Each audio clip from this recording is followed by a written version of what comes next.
Okay, so today I want to give you some tips on how we can actually use artificial intelligence in our research and writing process and not have that result in plagiarism. So first of all, there are a couple of considerations you need to keep in mind. There are all kinds of ethical concerns related to the use of artificial intelligence, so make sure you're familiar with those considerations and that you're comfortable with the use of artificial intelligence yourself personally. And then you always want to check with your instructor and find out what their policy on the use of AI is. Once you know what is acceptable in the course, then you can start thinking about how you're going to incorporate artificial intelligence into your research process and your writing process. So one of the first things you can do is use it to help you brainstorm. While the best research always comes from your own passions, your own interests, topics that you care about, you really should begin the ideation process on your own. So think about what you want to know more about.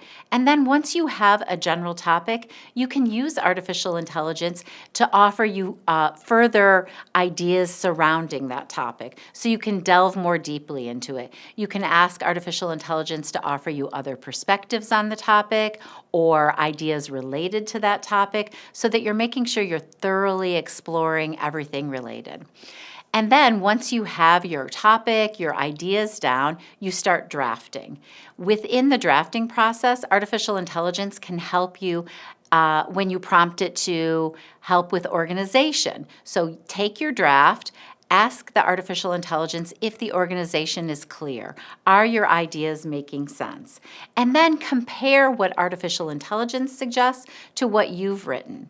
So obviously we're not taking specifically everything artificial intelligence offers us. We really want the writing to be our own, but when we notice the differences, we can start incorporating some of those differences into our own writing. So you're asking yourself, why did it want me to change this idea? Or why did it want me to move this paragraph around?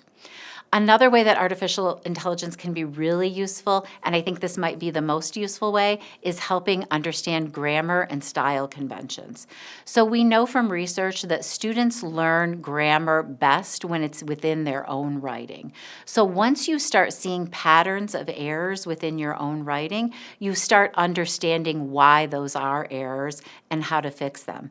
Artificial intelligence offers you a really quick way to get feedback on your grammar and style conventions, and you can notice those patterns of errors so that eventually you start understanding what you need to do to fix them. Think of artificial intelligence as another layer in your peer review process. So we know that having other people look at our writing always makes it stronger and better. And so in addition to getting peer review from a classmate or a friend, using the Center for Tutoring and Writing to get some feedback, getting feedback from your instructor, we can also layer in artificial intelligence as another way of review. So let's say you use artificial intelligence and it suggests some wording that you really like. It's really important that you think about artificial intelligence as a type of source. So we know that if we're going to cite specific wording from a source, we need to put it in quotation marks and include an in-text citation. The same goes for artificial intelligence. If you are using any exact words or phrases that artificial intelligence generates for you, then you really need to put that in quotation marks, include an in-text citation at the end of your sentence, and add it to your works cited list.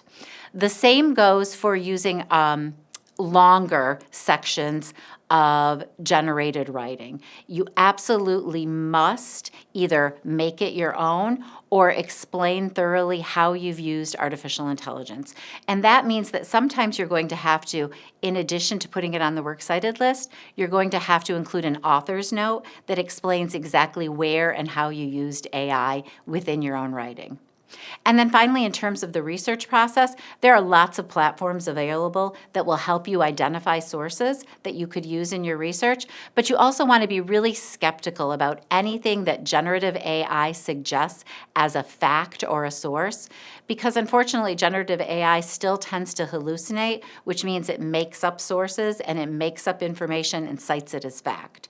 So if you find sources suggested by generative AI, you really need to go out, confirm that that is an actual source, read the source so that you understand the full context, and then you could implement that source into your own writing. And so overall, Think about generative AI as just another layer of support, another tool in our writing toolbox. There are lots of resources we can use to help us with our writing.